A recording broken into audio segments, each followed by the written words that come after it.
તો નવા વર્ષના પ્રારંભે સોમનાથ મંદિરે પણ ભક્તોનું ઘોડાપુર ઉમટી પડ્યું। હજારો ભક્તોએ વહેલી સવારે સોમનાથ દાદાના દર્શન કર્યા।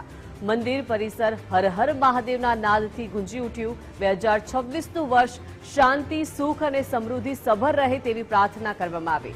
સોમનાથ મંદિર રાષ્ટ્રની સંસ્કૃતિ અને ગૌરવનું પ્રતીક છે। ભક્તોમાં નવી આશા, નવી ઉર્જા અને વિશ્વાસનો સંચાર। ભક્તિભાવ, શ્રદ્ધા અને આશાના સંગમ સાથે નવા વર્ષનો લોકોએ પ્રારંભ કર્યો।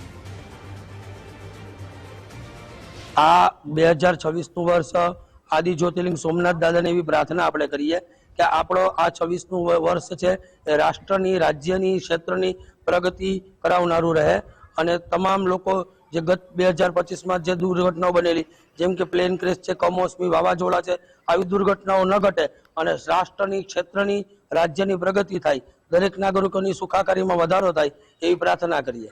हम आज सुबह यहाँ सोमनाथ मंदिर जी के दर्शन करने आए हैं। यहाँ का माहौल बहुत खूबसूरत है, बहुत साफ सुथरा, अच्छा है, अच्छी व्यवस्था कर रखी है यहाँ पे और समुद्र दर्शन भी हुए सुबह।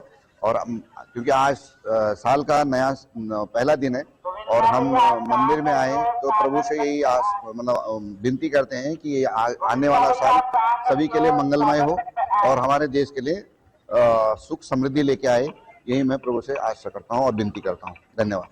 2026નો આજે પ્રથમ દિવસ છે। 2026ના પ્રથમ દિવસને લઈ અને સોમનાથ મંદિરની અંદર મોટી પ્રમાણમાં ભાવિકો ઉમટી પડ્યા છે। આપ જે દ્રશ્ય જોઈ રહ્યા છો તે સોમનાથ મંદિરના દ્રશ્ય છે। આજે વહેલી સવારથી જ હજારોની તાદાદમાં ભક્તો સોમનાથ દાદાના દર્શન કરી અને ધન્યતા અનુભવી રહ્યા છે।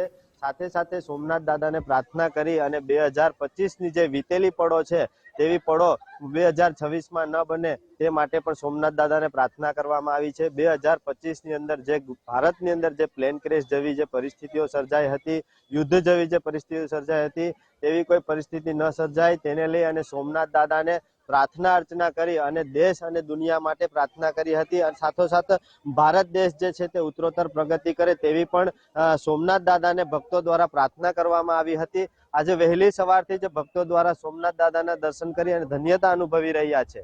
ચેતન અપરનાથી, ગુજરાત ફર્સ્ટ, ગીર સોમનાથ।